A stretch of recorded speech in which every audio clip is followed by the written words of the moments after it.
welcome back to the BadBloodPodcast, people. Today we'll have two special people on the podcast, Brian and Emma Cockerill. As always, the show is brought to you by Spartan BK FightClub, ScotWest Shellfish, and also Mr. Bloom's Backseat Oil Mechanics. We're going to get straight into the show today, so welcome guys, how have you been keeping? We've been keeping great, thank you. We've just started a new book, as you know. Yeah. It's called Brian Cockerill, Lee Duffy, the Taxman of Teesside. I come up with the idea. It was from 1991, me and Lee, we had a bit of a fight at the beginning, and we were teaming up. So it's about taxing drug dealers, but it's about the funny side of Lee, it's about the good side. And so, about a side that people don't normally see of Lee? Yeah, the other authors were always, no disrespect to the other authors, but they weren't there.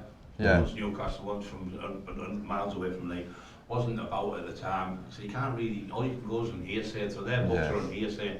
This isn't factual, because I was actually with Lee, I was in the tax party, we were together 3.5, 4 months, I went to jail, and obviously he died, Lee, so, but we tell this story in a good light. His mum said, if a book's going to be done, I'd like it to be done with dignity and pride, and that's what we've done. We've put the funny side of Lee out, and Emma will tell you some stories. Yeah, we just wanted to, end that of Lee being a monster type of thing that's come out in every other book, and this one's brought out all of his loving sides, and sides that people have never read about. He was a lovely father to all of his children. There's loads of funny things in it, isn't there? His sense of humour was so funny. So I was even laughing typing it. I was just about to ask you, when you were actually typing it, when Brian was telling you the stories, you must have had a couple of giggles. He did them on a the voice audio, and then I was getting up early in the morning and typing it. But as I was actually typing it, I was going into hysterical laughter on my own downstairs because it was just so funny. So it's brought out that side of him, because he wasn't a monster. He was like a loving person. But everyone has bad sides. But we've also got the content, only book with Lee's content from his family. I've just been reading that this family, this is the only book where family members have actually had their say. That's right, yeah. So this must actually be a massive thing for you, Brian. Like, you were dead close with Brian, obviously. You and Lee were together, you were close. But now you are the one that's able to share the rest of Lee's story. But what does that feel like, having Lee's family trust you with? It feels absolutely amazing to have his family. We've dedicated the book to Lee and his brother as well, so we're a small dedication in there. But the book isn't about trying to say, oh, it was great being taxing people. I know it was wrong, and Lee would agree with me. We don't want kids to emulate it and copy what we did. We want people to realise most of the people in that book are no longer here. They've died or they've been killed. So it's not a great thing to do. The best thing to do is get a job and get a trade like you two guys are doing, and your life lives a lot better instead of in and out of jail all your life, because that's what happens in the end of that type of thing. And sadly Lee died in the end, so but we put the good side of him, what no one's heard before. We've got stories where Viv Graham had the rift with him, nobody knew. We found that story out. We've got loads of things, what Viv Graham was scared of, which is quite funny.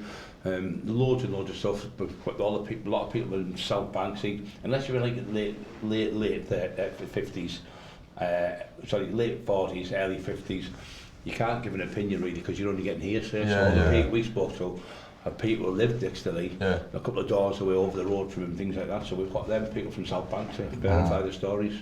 How important was it for you to get rid of this, to tarnish the rumours of how Lee was a beast and an animal? How important was it to you to put paramount, paramount? We just felt like all families on both sides of Lee dying had been through enough. So accidentally, Carol read one of our posts where we put Lee's brother's statement on Facebook, and we've become really good friends, Carol and I now, and she's mother of Lee's kids. So she's a lovely lady, we're really good friends. Fantastic, But it's not very nice that the kids having to read bad stuff all the time. And everybody's got good and bad in them, and we just wanted to bring out his good side. So there's a story where Lee are telling it. We went into a place called the Pool Hall. Nobody's ever written this in their authors because they didn't even know about the Pool Hall. So we've brought this out, and it was a place where you played pool. It was called the One-Arm Bandits and stuff like that. There was 5-6 kids stood there, and one was freezing, it had been raiding, and Lee said, "Where's your coat, son?" He said, "I haven't got one."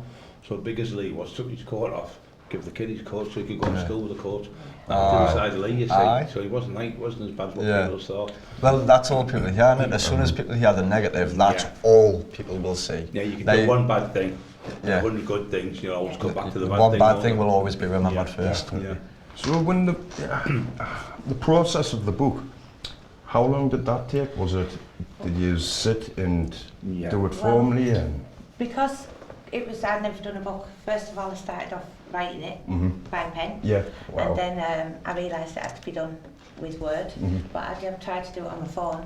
And then I obviously borrowed the laptop and realised that was a lot easier. But I'd say from start to finish, from you going to get some of the stories, but you had all the stories in your head anyway, but interviewing other people and then getting it right, I'd say about 3 months. Yeah, about 3 months. But what we Steve Ray said, it was record time for a remarkable. book. And the great thing about it, he said, it's the best book he's had and sold the most in one go. It's only been a few weeks. That's over absolutely 500, 550, 600, ridiculous. We're having to go get another 100, so he didn't have to do it in hardly any editing. The easiest book he's ever done, he said. He said the words, the spelling, the chronological order, the paragraphs, the chapters, everything you think you've been doing for 20 years, he said. That's remarkable considering that it's the best book. First book, you know what I mean? That was big, that's really big. Huge. So how did you find it getting the pictures for the book and that? Did you? Well, we had to go to the gazettes and places, and we did a lot of research and stuff. And into archives that went back years and years and years ago. 29 years we went back to get the photos, and instead of just getting the mad ones what Lee done, we got the nice ones with his mum and that, and him with his kids. It took a long time, didn't it? Painstaking that but we've got like letters in there with Lee, because he was a really good writer. And we've got his letters in there, we've got like cards in there from him to his son, and how he loved his family, and Carol was Carol was his partner at the time for 5 years, and just been his friends and that who was with him, and the friends, some of them told us stories but they were tearful when they were telling them, some were telling stories, they were laughing, and we went to a pub. There's about 20 different people from South Bank all come and sat down and told us their versions. I went to school with him, I'd done this, and to me he was a gentleman, and he always will be to the people from South Bank, and he wasn't the bully what people said he was, and you know. Yeah, how annoying did that become for you, Brian? Because obviously you were really close to Lee. And to hear them rumours that he was just a monster, he would just do this, he would just do that. Well, it's just like people just make bits up. It's like the authors who write the books, they're making them up. And even his brother asked a couple of months before he passed, his brother's got passed now, he didn't want the books written off the other authors, the way they were getting written, because they were trying to say, we're going to glorify him, we're going to say he's like Robin Hood, and they didn't. They put him in, like, one put him in saying he was stealing out, he was stealing out the pound shops. There was no pound shops in 1991, and absolute nonsense. It's ludicrous, isn't it? Yeah, absolute ludicrous, like, stories. So we decided to do the book ourselves, didn't we? And brought Lee's personality out, because he had a really loving side towards Brian as well. Oh, it was, it's proper soft, he was soft. Can we just have a story of, like, not that's in the book, but how loving Lee was towards you? And says, you don't have to tell her the situation. We went out one night and we're at a club, and one night he got a few drinks and that, and jumped about dancing, and he went, I love you, big fella, and couldn't we? And it was proper loving, in front of everybody. But when he was your friend, he stayed your friend. He wasn't like in one camp, another camp. But what he used to tell me, he was really streetwise. He was really like that sixth sense. He was really clever. He'd been shot twice before I'd met him. We'd had a bit of a fight, tried to have another one. Ended up phoning me up, befriended me, went and seen him at his mum's. Shook hands and that, and we obviously took over the whole city type of thing. Like, it's not a city, but the whole area, every town. And we were just acting drug dealers when we had so much fun. Dynamic duo. We knock on the door and they just would give us it. The other people are saying, they used to beat, we'd never beat anyone, we didn't have to beat anyone, because when Fleet was getting attacked at the time, it stopped when I got with him, because he was like, there's Brian Cockerill and he's hard as nails. There's Lee Duffy, he's hard as nails. You just didn't want together, they're like, oh my God, if you go for him, you've got to go for him. So no one attacked Lee, not once in that 3.5 months. Now I think the police took me off the street. I had a fair fight with the lad, and I broke his jaw and knocked him out, and I got remanded. And when I was remanded, United, you stand, divide, you fall. The police had to break us up because they couldn't do nothing about us, to tell you the truth. So I got put in jail. A month or so later, Lee was killed. So And it's like everybody that's in the book knew Lee, so they either grew up with him as neighbours and stuff. Obviously Brian did, and I knew Lee from when I was younger, going out and stuff. So there's not one person that's been in that book that doesn't know him apart from when we've had it's like genuine, all like from the horse's mouth, really. Testament to your research. Exactly. And it's like how we spoke in them days. It's like the book speaks. Like other authors have written books, and it's like Lee fought like the devil of it. He would never use that word. And another one where he's going, sweet as a nut, sweet as a nut. Lee never ever said that word, sweet as a nut. I don't know where they're getting these words from. And the other saying was like, now then. That was not off Jimmy Savile. Lee Duffy used to say that saying. It was off a man called Craig Howard, who was a bodybuilder, a really good bodybuilder. And he used to go, now then lads. But other people are going, now then, they talk like Jimmy Savile. As if he didn't talk like that. Absolutely ludicrous. They just jumped on the bag and hearing that much and putting it like that much. So yeah, we've done the truth in it, and it's just it's hardcore. You've put justice to his name. Yeah, you've given the book and like the addiction on the drugs and things like that, how he spiraled from like being like a really nice lad to where you're paranoid on it type of thing. So that's where when he was hitting people and fighting with people, where probably he wouldn't do it when he was with me. I never seen on my brother's grave. I've never seen Lee Duffy in 3.5 to 4 months hit one person apart from one lad. He jumped out the car in South Bank and he gives this lad a slap. And what was that for? He used to bully me when I was a little kid. But a lot of other books have been fighting every you read it, it was every other day. Every street corner. Every single person he looked at was punching. Brian only seen him once, so it shows you, doesn't it? Yeah, it does. Did you ever anticipate how good this book would be selling? I did, because I knew, because when I was on the drugs before, I didn't dare write it, because that's right, say this and say that, and the police might nick you for that, but obviously it was alleged we did it, it was said we did. But the thing is, when we've got the people, so say we went to you for a story, and you told about him because you've known him all your life, we would know that's authentic. But what we were doing as well, we get people to come back to the house after we've written their chapter and say, can you come up? Is that alright to go in the book? But letting people read what was going in the book before I went, instead of just getting like 10 pages off someone and just make the rest up yourself, which is wrong, you know. I mean, you can't do that really when you're writing someone's book. You can't, because people see the holes in the stories, don't they? So we've had nothing but saying this is the best book that's been written about Lee. The family say it's the best book. The reviews have been through the roof. Steve Riff must be super happy. It's buzzing. We've got to thank them as well. Steve and Ray and Neil Jackson, absolute professionals. I mean, absolute unbelievable. You'll phone Steve, no matter what time it is of the day, he'll phone you back. He's there all the time. He's always immaculate. He's trained, and he's a proper man. You know, no rubbish with him. It's just either yes or no. He'll tell you straight. We wanted to thank the people who've been given extra money for the book, because we've been giving it to Lee's ex-partner, and she's bought a load of flowers for Lee's grave. So every penny that's extra for the book, it all goes for flowers for Lee. Every other month for his grave to be filled with flowers. So we have to thank them people, because people will give you 20 quid. I think there's a five towards Lee's. Well, it's a contribution, isn't it? Well, it shows people actually still care. And if your book's out there getting the real message across, you're going to change a lot of opinions, and that is going to happen. Where can you get the book? What platforms can we get the book on? It's in some Waterstones now, isn't it? It's on Amazon now. It's we can give you it. And delivered in I see it on Facebook, which is amazing. Actually, just dropping books off, getting pictures. A lot of them we have sold in the area because people want to get the picture. But obviously, the two Cockerill who did the book. It's understandable. It's a bit of history around there, isn't it? Bad Boy Books have got it. Bad Boy Books have got it. Publishing. Brilliant. And also it's in WH Smith. Excellent. WH Smith. Newcastle. What's the other shop that was in? I've got the back page. The back page. Flying. Mirage in Red Car. Mirage in Red Car. And Paul Kitchener's. Fewer, It is a brilliant book, isn't it? Well, it's the only it's a book with loads of photographs in as well. You can't have a book for me without photographs in it, because it's like say Manchester United when they won the cup. Where's the European? There's the cup there. There's Ferguson. There's whatever, Beckham, and so that's what's in there. Leeds in there, I'm in there, and we've got comparisons. How we were similar. I was the strongest and best fighter where I lived. He was the strongest and best fighter where I lived. we've got the same tattoo on, the same tattooist in the same street. At the same age. At the same age. And didn't even know each other. And I feel away from that. I thought, absolutely unbelievable. That's fair. Because when we did a bit of boxing on the pads, and he was on the pads, and he took his top, like, I've got that tattoo on.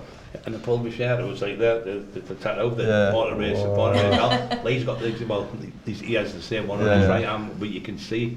We had some great times, but you can't live in the past. What we're doing, we're trying to set things right, straight for his family, and they're over the moon with it instead of all this rubbish getting written. And bring his personality out the real Lee. Because there's no book out there that's got his personality. No. It's just this monster. Well, that's all it is. That's all I originally heard of. Until I've been around and seen a few more times, spoke to a few more people like yourselves and that. And his handwriting in that book. I've just been saying to Lee that it's impeccable. Couldn't believe it on them letters. You would never think he's you wouldn't think he was that intelligent. Really clever. And he didn't walk around like that. He had a spring in his step and was always happy. It was like a black lad on the walk, I'm cool and all that. Like it was like that. He was really fit. He was a lad's lad, wasn't he? You never seen him. Not with women. In no matter what nightclub I was in years ago. You never seen him with women or whatever. He was always a lad's lad. He was a bit shy. He was a bit shy with women, and he was a bit.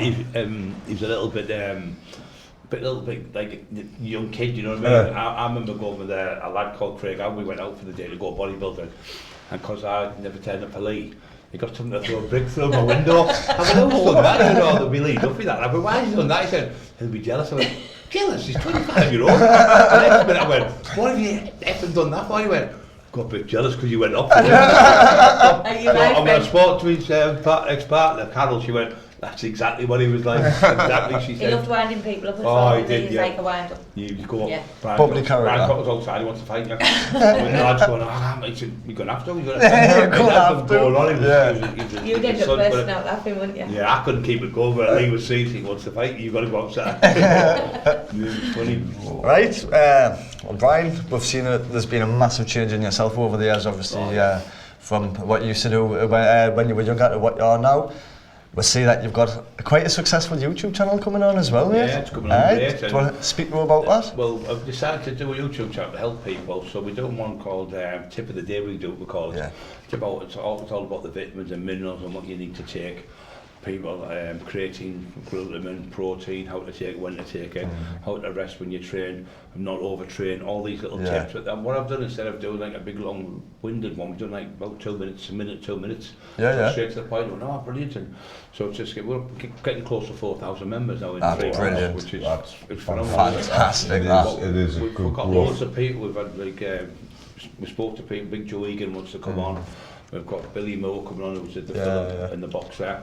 We've got Peter Fury going to be coming on. He's asked us to go to his house and that and do ones with Jamie Fury and all that. So somebody said, there was a rumour you were going to fight John Fury. I said, I'm not fighting him. He said, why wouldn't you fight me? I said, I'm not fighting him. What if I win these sons? Tyson Fury up to me.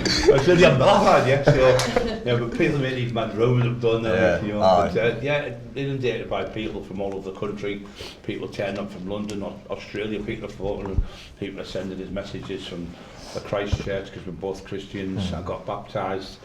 4 months in the North Sea, 4 months ago. Freezing. Come out just a different person, and I've got that story heart gone. I've got that soft heart now. I just want to help people, help kids, and we had a kid who was partially blind. We gave him a book for nothing and posters and helped him, and we've had another kid who was getting bullied from Whitby. We went and seen him. Just loads and loads of little stories like that, and people saying, Brian, one lad said, I've got these new elastic bands training, and they're quite easy to do, but they're for people who've never been out of the house for 20 years, people who are depressed, people who are overweight, people just trying to get a bit of motivation in them. One lad went, I could do 25 press-ups with like in 2 people. I said, you're 25-year-old, people like 50-odd-year-old, 60-year-old who've sat about and just watching telly, so we've got loads saying, I'm back training, I'm over the move, 10 years, I haven't done anything, and every day I wait for your tip of the day, and so, but what I'm doing now, I'm showing them how to train on these elastic training bands, and it's been really good to help people. I bet it makes it a good class. That's got to give you the motivation when people say, no, it's working. Thank you, Brian, to keep doing them. On our first page, myself and them, was 35 people we saved from committing suicide in the last year and a bit. Want to jump off bridges, and we've got people, not long ago we were walking down the road, we went up to tell a story about the lad in the army. Oh, it's the one in there, Stockton, you come up to and says, right, so we weren't even going to Stockton that day, but we ended up having to nip to the bank, didn't we? Yeah. And then all of a sudden this lad's come up to us and he says, oh, I've been told to get in touch with you, I've been trying to get hold of you, but I haven't got a computer. He said, so I'm suffering like real bad with addiction. He'd been in the army for years. He'd come from a really good family, but he was really messed up in that cycle of addiction. So he said, can you help me? So we phoned up the rehab and said he needs a COVID test, but because it's going to be Christmas and stuff, you're limited. You've only got like a day or two to get him the COVID test clear and to get him in. So we had to drive all over Middlesbrough and everywhere looking for a COVID test place. Then we had to finally got him sorted, and he was like negative, so we got him in, didn't we? Yeah, we got him into the place, took him over there. It was in Hartlepool, keep studying that. And the lads who were in there knew me. Oh, you don't Brian, to look after this lad because he's from Stockton. And he went in the rehab, so and we've got quite a few others where our lads have been living under bridges and we've phoned up and got them in a unit and got them off the streets. This morning, wasn't it, when I woke up really early and said, I'm going to go out and do something silly, and some people have been winding up next door. So he's got a knife because he had his child with him and he was in the house on his own with the kid. So he said, there's nothing I can do, I'm going to have to go out with this samurai sword. And I said, look, don't just phone one of your family because you'll find that these people won't usually do what they say they're going to do. And he said, but if they come through a door, and he was hysterical, so I answered him back and stuff, and then he got in touch with you, didn't he? Yeah, you said. And he said thanks so much, because he said I was ready to just go to their door first, and that was it. I'd been up for probably 2 murders, so... You're doing more than the authorities are doing, you know what I mean? God bless the parents, because that is a massive thing because people do need help. And it's funny, like, it's not funny, but it is. Like, these days, if you need to ring like someone like the crisis team and that, like, probably a takeaway will get you a door faster than help. That's just the way it is these days. So people are going to find figures out there that they can look to. And if you are there, I think a lot of it is because I've been in that addiction, been in that life, and we've been there struggling and the paranoia, not going out with the drugs and stuff like that. So when you talk to them and say, well, look, it happened to me, and they say, well, if it's happened to Brian, if he's done it, happen to it. If somebody like him is just done it, like big tough guy and all that, and I've been sat there crying, want to take overdose and all sorts, and I wouldn't go to the house and just... That's why people will be coming to you, because these days you never want to speak to someone that's just read all of these problems out of a book, because at the end of the day they'll know what you're feeling, but they'll not know how you're feeling, you know what I mean?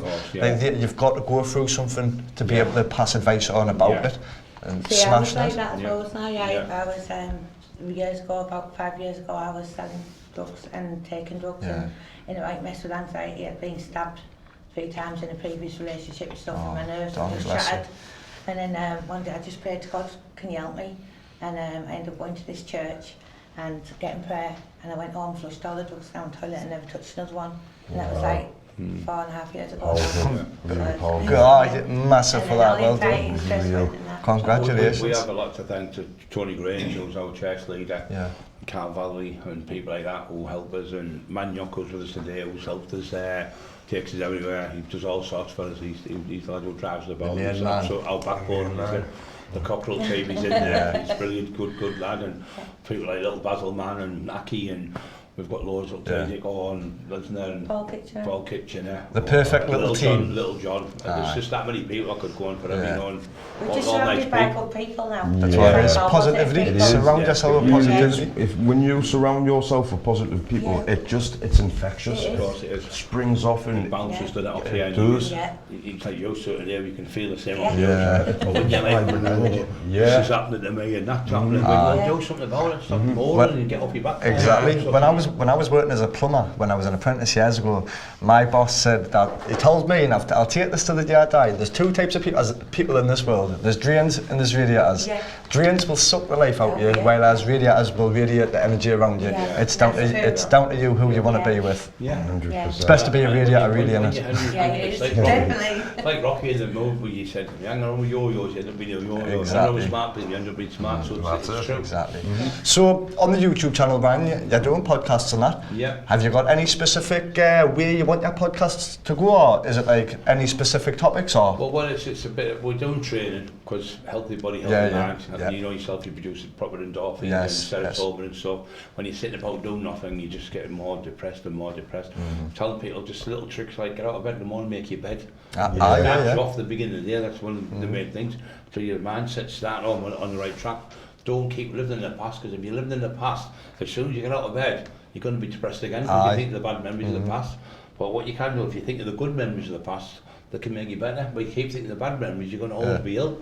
So you've got to move on and just, before you get out of bed, have a couple of minutes and think, what am I going to do today? And set your day out. Don't set it out the day before, because it'll change. So, and then don't think about tomorrow, just think about today like we do now. Just live every day as if it's your last, because one day it will be. Today is a gift, that's why we call it the present. That's very true. A little bit of philosophy for you. I used to be so fearful of things that hadn't even happened. Yeah. I couldn't even take my dog out without thinking, oh, is another dog going to attack the dog? Let the thought consume you. It hadn't even happened, and I used to just worry about it before it even got. I see. The most fearful thing about fear is fear itself. The thought of this could happen and that could happen, but 97% of what you think doesn't happen. So a waste of time sitting wasting all your brain all day. Oh, somebody's at the door, somebody's going to get me, it's all in your head. And it's called like a racing bridge going round and round and round you, and you come back to the same thought like a roundabout, so you keep thinking about the same thing. Forget about it, move on and do a bit of meditation. I pray to God, go to the church, which is called soca, like just listen to music, and we prayed last night where we had a great time with Dean and Tony. They're just full of energy. Everyone, you go to the church, we miss the church because when you're there, everyone's singing and clapping, no one's got any bad blood. No bad blood in there whatsoever. It's everyone wants to help each other, we're all in the same boat. Everyone in this world, we're all in the same boat. We should all try and get on with each other and get out there and love people, because it's the best thing. And if you can help someone in the street, just help them with a bit of messages across the road, open the door for someone, or help somebody and carry a bit of shopping. Or even just answering them YouTube comments back. He spends like a lot of time answering their comments back on YouTube, just to people and that. He's biting their days. We're not asking for money or anything, it's all free. He came down, didn't he, Dave? Yeah, Dave come down. And he's from Sheffield, are you, Dave? Yes, Dave, one of our top fans. He came down to buy some books, and he just said, oh, we love watching the channel and stuff like that. We love the fact that he answers us. And it'll make people's day, that as well. Well, Lord say, can't wait for tomorrow's tip of the day. And I'm the first one today, Brian. Well done. But then she pinches a few. She does the question and she does the film. So I quickly get him on his head. It's like, who's the first one to get it today? But we were late last night because we were late with the church people. But yeah, we're doing really good. We were helping people, and you just feel good when you help people. You give instead of taking. So we give it and help people with diets. Obviously, I know a lot, but I've trained 43 days, so and we're going to be doing the book as well. And so it's a really good book. I'll get yourself a copy of that. YouTube channel's free. It's the Brian Cockerill YouTube channel. And the Taxman and Teesside is on the Facebook. YouTube pages are the Taxman and the Teesside and the Brian Cockerill page, because the Brian and Emma Cockerill Facebook is pretty full of. So.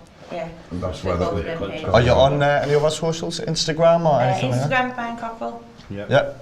Twitter, anything like that? Not yet. Not yet. Not getting used to it. She's still learning, And we support, obviously, you there. Change your life, put down your life. Just about to ask about that. There's a chapter in there off Ben. Excellent. And it mentions all about the page and everything, so Oh, fantastic. Brilliant. How has the Black Seed Oil been helping us? Good. My knees were really, really bad. They're probably about 80% better than they were. Wow. Really good. So yeah. I think it makes your head clearer. Yes. It's like, I don't know. It's just my head was clear, but I just felt like everything was clearer. Yeah. More. I could concentrate a lot more. Yeah, a lot longer. A lot more. The focus was there. It gives you a bit of energy as well. It does. Yes. Physically and mentally. And it's in the Bible. Yeah, it's in the Quran. It's a purest seed in the Bible as well, so it's been going out for over 5,000 years. The mummies were in it, weren't they? The ancient Egyptians used it to mummify. So it's not just a brand new remedy, just on the scene. 5,000 years or more. Wow. Yeah, so it is good. Yeah. So, would you like to give a shout out to any of your sponsors or any? Any honourable mentions? Just think, like I say, thanks to our church. Jesus, obviously, it's the main thing who's helping me. It's him who's helping me do this. It's not me who's doing it. Since I've changed, That's Tony Grange, and Tony Grange, people like that. So it's been really good for a long time of people. And Alex Dunnant. Oh, and Alex Dunnant, yeah, he's a lovely lad. He's got Hustling Labs. Hustling Labs, and what we're doing is letting people realise you can get them off him because people are in struggle because all the health shops are shut. Yeah. He's been doing his stuff really cheap online to help people from Stoke and bodybuilder lad, really good lad. So he does his products are marvellous. It's all the proteins are proper instead of being fillers in them and rubbish and sugars and stuff. He's really like, scientifically done them. Wow. So I've been using that stuff and I've got a massive bonus off it, big training and results will be brilliant. Oh, fantastic. Yeah. Fantastic. Yeah. Honestly, are you sorted for Christmas? She's nearly finished paying, haven't you? Just getting the house done, so it's all fresh in it and all. Yeah, everything's brand new, everything's new, so it's good. Brilliant. The dog's happy, both dogs, and it's great. You were mentioning just before, if I can go back just a little bit, the training book. When can we expect that? When can we expect some? Probably at back end of January it'll be out because with the training book it's not hard to do when you think about it because it's all my knowledge in my head, so it's not like I've got to ask him, there'll be other people you'll just be able to wrap it off. Yeah, that's right. So what I'm going to do, I'm probably going to start about when I was a kid. I started getting into training so the people can know I'm like that, or if I was 13 getting bullied, so I started lifting weights and I looked up at people like Arnold Schwarzenegger, but I always used to watch the Bible films, you know, like Jason and Samson and some things like that, and Hercules and all them things, so I was really fascinated with strength, so I started training when I was 13, so it's going to start from then. It's going to show you the gyms I went out with the records. Oh, that's mint. And it's mint. The people are trained with and that, and so it's going to be good. Have you ever thought about doing the DVD? That's what will happen. We're going to do the book first. And then we're going to say what we're going to do a DVD, but I'm also going to do a YouTube channel next year where I'm going to be training maybe 3 times a week. So this week, today we're going to be doing chest, and because you can write it in a book, but you can't actually. You need to see it, don't you? The 3D come down, you tweak your arms in this way, and teaching people you don't have to lift big weights to get big. You just have to put them under stress.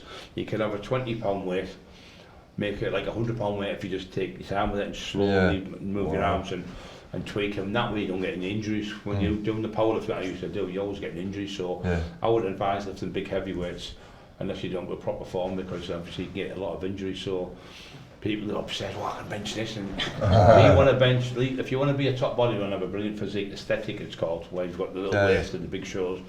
If you want a physique like that, leave the ego at the door and just lift lighter weights and do it, squeezing the muscle. It's called isolate, where you isolate your chest or your biceps or your triceps.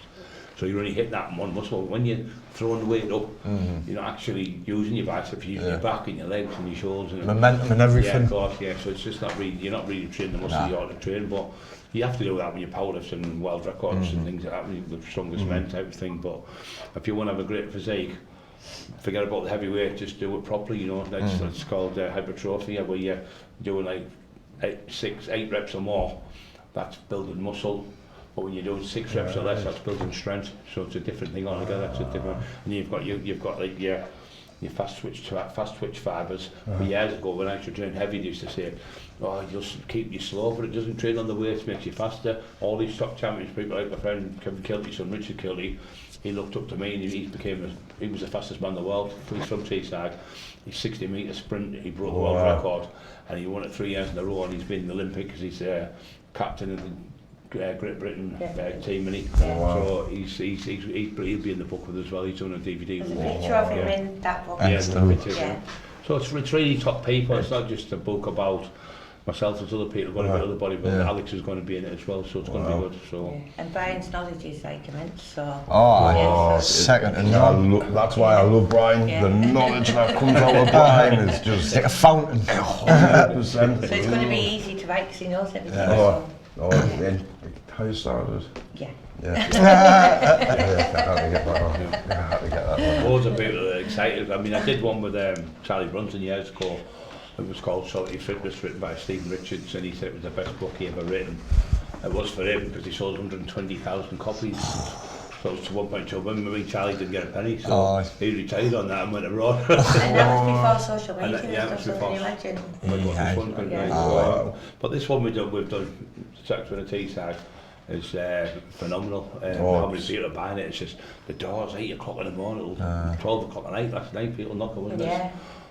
Can I get the book and bring the kids and that? And what it is at all, it's not just. You would think it's like fighters and gangsters and people, but it's young kids buying it, you know, like, can my son get a picture with you? And people, we had a kid yesterday in Tesco waiting dinner for a picture, and we'll walk up the shop, there's other people, and it's just lovely to help people. We've got a little kid called Rio from Thornby, his mum come up for a book, and we signed it off for him, and got to give him a photograph and everything, so it's nice to help people, and them kids are following me now.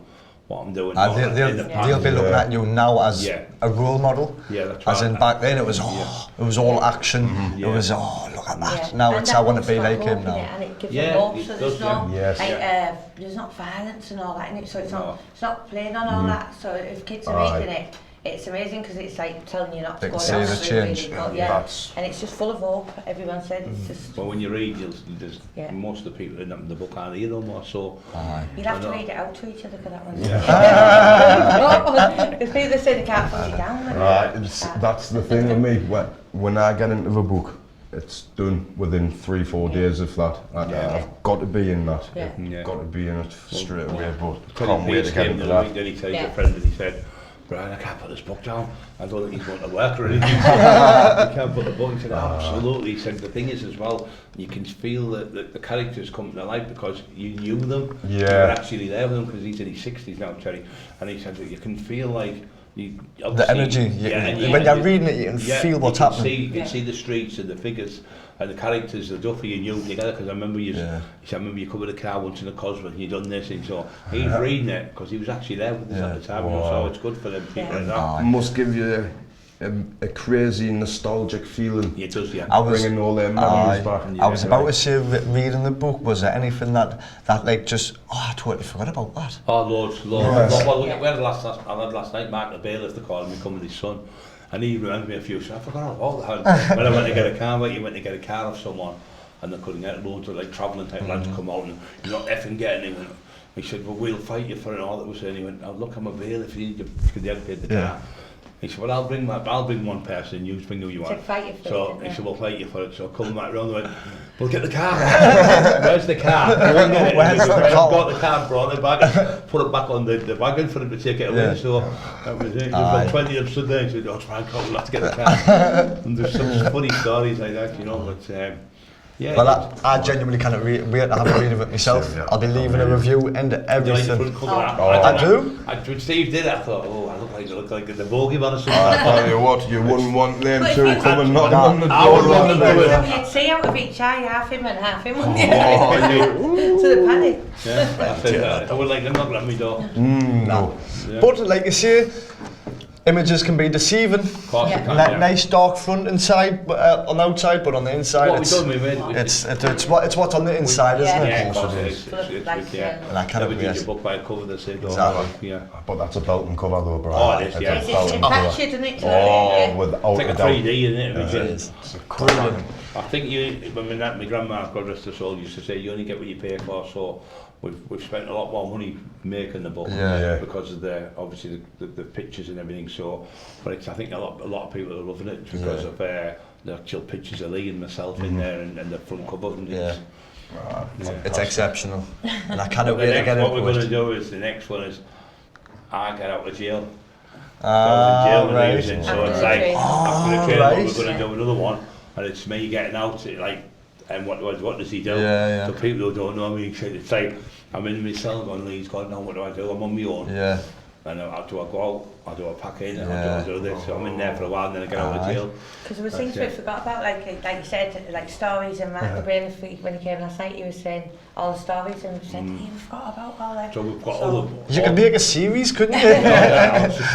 Well, I did it, when I was 24 the first tax, and I've just gone 56 a couple of days ago, so I wouldn't have thought I was going to make this. You served your time. I would have thought, and I worked the doors like for nearly 30 years as well, so a lot of knowledge. But I know people from all over the country. Rob Holloway is my friend from Wolverhampton, lovely lad. Hi, Rob. Hi, Rob. Absolutely brilliant. He's helped us with loads of things in there. Got us loads of guests who are going to come on because he used to do the security, still does the security, and looked after loads of top people, celebrities, and that lovely lad he is.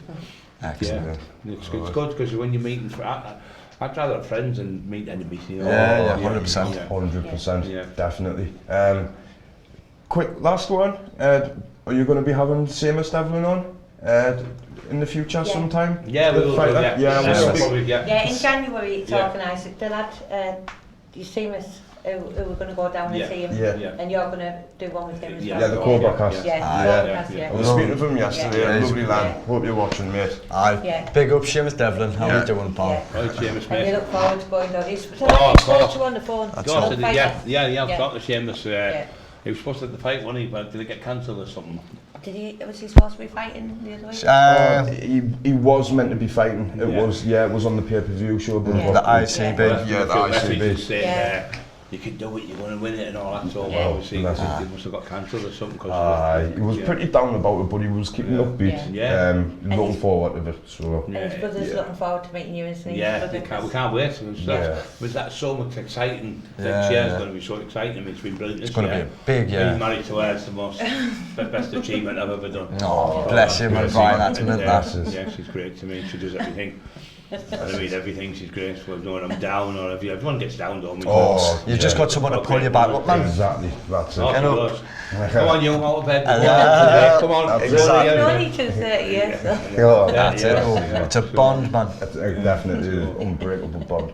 Well, thank the pair of you so much for coming on. It's a pleasure every time we see you. We love you to bits. We wish to get on more all the time. Don't forget to look on my YouTube channel. Exactly. Subscribe. Head over at Brian's YouTube channel, subscribe, like, share it about, tell everyone, your friends, your family. He's also got an Instagram channel as well, so check it out as well. Check it out, because at the end of the day, it could just be a life-changing moment for you. You might learn something new. But until then, you've been brought by Team Mad. Fighters from every combat sports ready to fight as soon as the shows are back up and running. So big shout to Team Mad. And we've got a brand new one, Heathen Clothing, and we will be releasing more details on Heathen when we get them ourselves. Well, this really is the last podcast of the year. So honestly, we would like to thank a couple of people. Peter, Jimmy, Paula, thank you for watching. You've been great throughout.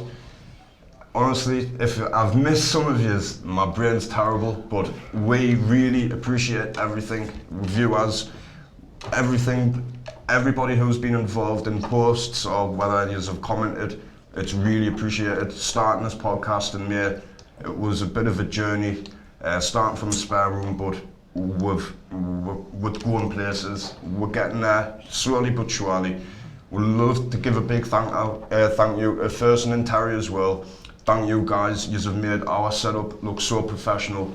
Thank you. And again, watch out for next year. Peace. If you like our content, don't forget to subscribe to our channel, the BadBloodPodcast. Before you go, that's the book. Get it bought.